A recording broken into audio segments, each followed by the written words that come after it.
Earlier this morning, we lost a giant in the Senate. Senator Dianne Feinstein was one of the most amazing people who ever graced the Senate, who ever graced the country. She had so many amazing, wonderful qualities wrapped up in one incredible human being. She was smart. She was strong. She was brave. She was compassionate. But maybe the trait that stood out most of all was her amazing integrity. Her integrity was a diamond.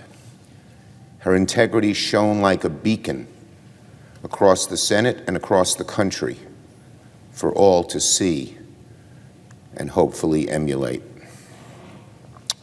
Dianne Feinstein would typically say, when you asked her how was she voting on something, "Let me study this issue before taking a position. Let me go home and read on it." And when she came back, if she believed the cause or the vote was right and vital to many issues she cared about, she not only voted for it, there was no stopping her in getting it done. She would take on any force, any special interest, any opponent with relentless integrity, and would wear those opponents down until she succeeded. Again, her integrity just shone through them, and she won, and she won, and she won, and each time made the country a better place. I saw this up close when she passed the assault weapons ban, a passion of hers after what happened to her in California. The NRA was a relentless, often mean-spirited and chauvinistic foe. They oozed vitriol against her. But they didn't scare her, they didn't stop her, and they failed against her. Like most of her opponents, they failed against her.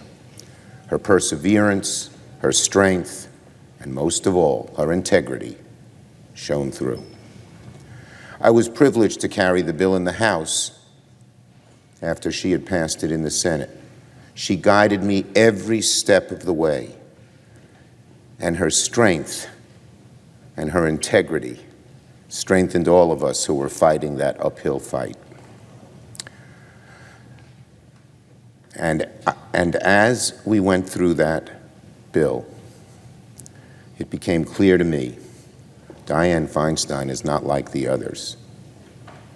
She's in a class of her own. Of course, it wasn't just the assault weapons ban she fought for. Her accomplishments also included championing the Violence Against Women Act, protecting oversight authority during the investigation into U.S. torture, fighting for climate justice, fighting for marriage equality, fighting for reproductive justice. The list goes on and on. As chair of the Intelligence Committee, Dianne fought for what was right, even if it was hard and difficult and took months and years to dig in and find out what actually went wrong. She never stopped. She took on the CIA and asserted Congress's oversight authority during the investigation into United States use of torture. And through all of her accomplishments, this one and all the others, she always displayed the quintessential grace and strength. None of these sons of guns against her ever rattled her. I remember a few years back when a particularly nasty senator tried to put Senator Feinstein down in a condescending, many would say chauvinistic way. She reacted not defensively, but with strength and poise and integrity. And within 3 minutes, she put this colleague in his place. And by the end of it, everyone in the room on both sides of the aisle was smiling. That was Dianne to a T. Powerful, prepared, unflappable. She had to be. Whenever she did something, she was often the first to do it. She was elected as the first woman president of the San Francisco Board of Supervisors, the first woman to serve as mayor of San Francisco, the first woman to serve as U.S. Senator for California, the first woman to chair both the Senate Rules and Intelligence Committees, the first woman member of the Senate Judiciary Committee, and the list goes on and on and on and on. Our nation will be forever thankful to Senator Feinstein for the accomplishments she fought for.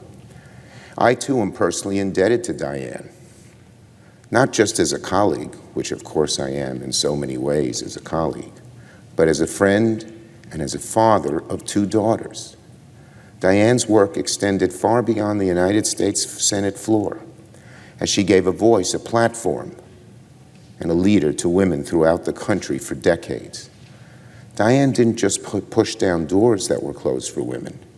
She held them open for generations of women after her to follow her.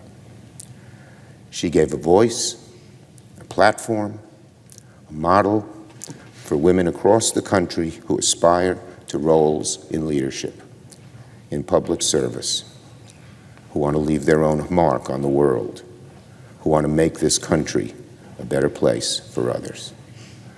Today, there are 25 women serving in this chamber, and every one of them would admit they stand on Dianne's shoulders.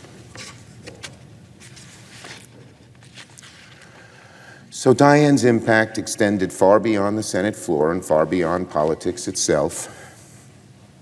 So today, we grieve.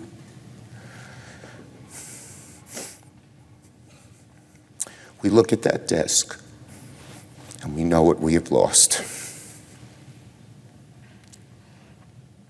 But we also give thanks. Thanks to someone so rarefied, so brave, so graceful a presence served in this chamber that someone like that served in this chamber for so many years. In closing, let me just say this. The sign of a leader is someone who dedicates the whole of their spirit for a cause greater than themselves. The sign of a hero is someone who fights for others, who endures for others, no matter the cost, no matter the odds. And the sign of a friend is someone who stands by your side to fight the good fight on the good days and on the bad. Dianne Feinstein was all of this and more. A friend, a hero for so many, a leader who changed the a leader who changed the nature of the Senate and who changed the fabric of the nation, America, for the better. As the nation mourns this tremendous loss, we're comforted in knowing how many mountains Dianne moved, how many lives she impacted, how many glass ceilings she shattered along the way. America is a better place because of Senator Dianne Feinstein. Today I join with my colleagues in mourning our beloved friend and colleague.